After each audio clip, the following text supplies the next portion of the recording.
السلام علیکم ورحمۃ اللہ وبرکاتہ نحمده ونصلی علی رسوله الکریم اما بعد فاعوذ باللہ من الشیطان الرجیم بسم اللہ الرحمن الرحیم رب اشرح لی صدری ویسر لی امری واحلل عقدۃ من لسانی یفقهوا قولی اللہم فقہنا فی الدین اللہم انا نسألک علما نافعا وعملا متقبلا ورزقا طیبا وَمِنَ النَّاسِ مَن يَقُولُ آمَنَّا، اور بعض لوگ وہ ہیں جو کہتے ہیں ہم ایمان لائے باللہ وبالیوم الآخر، اللہ پر اور یوم آخرت پر، وما ہم بمؤمنین، اور وہ نہیں ایمان لانے والے۔ یہاں پہ شروع ہو رہی ہے منافقین کی جو صفات ہیں۔ سورۃ مبارکہ کی ابتدائی 4 آیات میں مومنوں کی صفات کا ذکر کیا گیا، 2 میں کافروں کا ذکر کیا گیا، اب ان میں منافقوں کا حال شروع ہو رہا ہے، جو ظاہر میں تو ایمان والے لگتے تھے مگر باطن میں کفر چھپائے ہوئے تھے۔ ان کا معاملہ چونکہ بہت سے لوگوں کے لیے مشتبہ ہوتا ہے، اس لیے ان کا ذکر تفصیل کے ساتھ اور بہت سی صفات کے ساتھ کیا جا رہا ہے۔ اس سے زیادہ بڑی تفصیل سورۃ برات میں آپ انشاءاللہ پڑھیں گے، اور سورۃ منافقین میں بھی ان کے بارے میں پڑھیں گے، اور سورۃ نور اور دیگر کئی صورتوں میں بھی ان کے حالات کا ذکر کیا جائے گا۔ نفاق کے معنی ہے کہ خیر کو ظاہر کیا جائے اور شر کو چھپایا جائے۔ اس کی 2 قسمیں ہیں، ایک اعتقادی منافق، یہ بہت غور سے سننے والی چیزیں کہ کہیں خدا نہ خواستہ ہم میں کوئی ایسی روش تو نہیں پائی جا رہی۔ یہ نفاق منافق کو ہمیشہ کے لیے جہنمی بنا دیتا ہے، یعنی اس کا اعتقاد کیا ہے کہ نہ وہ اللہ کو کہ نبی کو مانتا ہے اور نہ قرآن کو نعوذ باللہ مانتا ہے، اور زبان سے کہتا ہے جی ٹھیک ہے۔ اور دوسرا ہے عملی منافق۔ یہ نفاق کبیرہ گناہ ہے، جیسا کہ اس کی تفصیل انشاءاللہ اپنے مقام پر آئے گی۔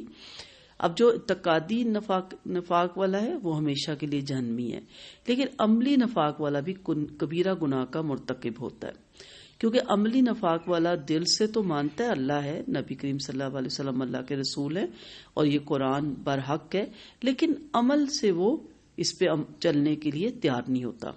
ابن جریح نے کہا منافق وہ ہوتا ہے جس کا قول و فعل اور باطن ظاہر کے خلاف ہو۔ تو اس لیے ہم اس کی باقی تفصیل تو اس کے اپنے اصل مقام پہ دیکھیں گے، ہم اس کو تھوڑی تربیت کی روح سے بھی دیکھ لیتے ہیں۔ منافق بزدل ہوتا ہے اور منافق کمزور بھی ہوتا ہے، اور وہ اپنی منافقت کو چھپانے کے لیے جھوٹ کا بہت سہارا لیتا ہے۔ اس لیے جھوٹ کی سب سے بڑی اور بری قسم منافقت ہی ہے۔ نفاق کا کلمہ نون فا قاف سے لیا گیا، نفاقہ، جس کے معنی خرچ کا ہونا، ختم ہو جانا۔ نفاق کے اصطلاحی معنی ہے حقیقی ایمان سے خالی ہو جانا، یعنی زبان سے اسلام اور ایمان کی باتوں کو بیان کرنا اور دل سے انکار کرنا۔ انسانی زندگی میں دل اور زبان کا یکساں ہونا ضروری ہے۔ جو بات دل میں ہے اسے زبان سے بیان کرنا سچ اور اخلاص ہے، اس لحاظ سے یہ دونوں یکساں بن جاتے ہیں۔ منافق کے دل میں ایک بات ہوتی ہے اور زبان پر دوسری ہوتی ہے، اور ان دونوں کا مقابلہ کیا جائے تو دل کی کیفیت اور حالت کا اعتبار ہوتا ہے۔ اس لیے کہ بعض موقعوں پر زبان سے سچ کا اظہار بھی اس لیے جھوٹ بن جاتا ہے کہ وہ دل کی تہ سے نہیں نکلتا۔ منافق نبی کریم صلی اللہ علیہ وسلم کی خدمت میں آ کر آپ کی رسالت کا اقرار کرتے تھے، اور آپ کی رسالت بالکل سچی حقیقت تھی، لیکن چونکہ یہ اقرار ان کے ضمیر کے خلاف تھا، اس لیے اللہ تعالیٰ نے قرآن مجید میں فرمایا وَاللَّهُ يَشْهَدُ إِنَّ الْمُنَافِقِينَ لَكَاذِبُونَ، اور اللہ نے بتا دیا کہ منافق یقیناً جھوٹے ہیں۔ منافق آخرت کے اعتبار سے مسلمان نہیں ہوتا۔ اللہ تعالیٰ نے اس کے انجام اور آخرت کی سزا کے بارے میں فرمایا ان المنافقین فی الدرک الاسفل من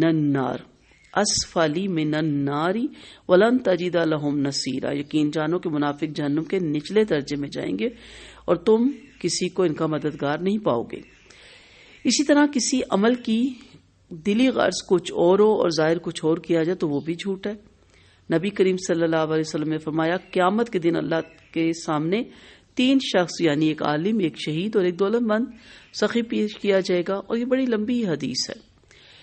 اور جب وہ اپنے اقرار کریں گے اپنے کارناموں کا تو کہا جائے گا کہ نہیں آپ جھوٹے ہیں، کیونکہ اخلاص نہیں تھا اور محض شہرت حاصل کرنے کی غرض سے آپ نے یہ کام کیے، اس لیے اللہ تعالیٰ ان کو جھوٹ کہے گا اور فرمائے گا ان کے کارناموں کی حقیقی غرض اللہ کی خوشنودی نہ تھی بلکہ دنیا کی شہرت اور ناموری تھی، جس کا اللہ کے ہاں کوئی معاوضہ نہیں۔ استغفر اللہ۔ اللہ تعالیٰ ہمارے ہر کام کو اپنے لیے خالص کر لے۔ نبی کریم صلی اللہ علیہ وسلم کا فرمان ہے منافق کی 3 نشانیاں، اس کا جو ہے ان میں بڑا حصہ یعنی 3/4 زبان کا کردار ہے۔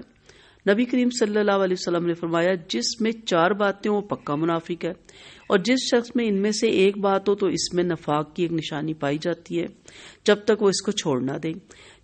نمبر 1، جب امانت اس کے سپرد کی جائے تو خیانت کرے، جب بات کرے تو جھوٹ بولے، جب کوئی اقرار کرے تو اسے پورا نہ کرے، اور جب کسی سے جھگڑے تو حق کے خلاف بات کے۔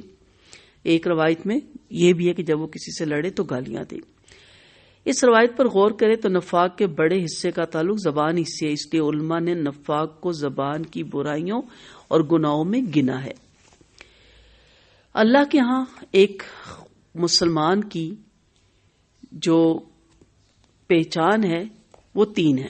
نمبر 1 یہ کہ وہ اللہ کے قانون کو چھوڑ کر اپنے نفس کی خواہشات کا غلام نہ بنے۔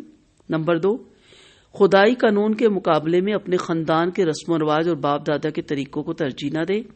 اور نمبر 3 کہ اللہ اور اس کے رسول صلی اللہ علیہ وسلم نے جو طریقہ بتایا اس کو بالائے طاق رکھ کر انسانوں کی پیروی کرنے لگے، چاہے وہ انسان خود اس کی اپنی قوم کے بڑے لوگ ہوں یا غیر قوموں کے لوگ۔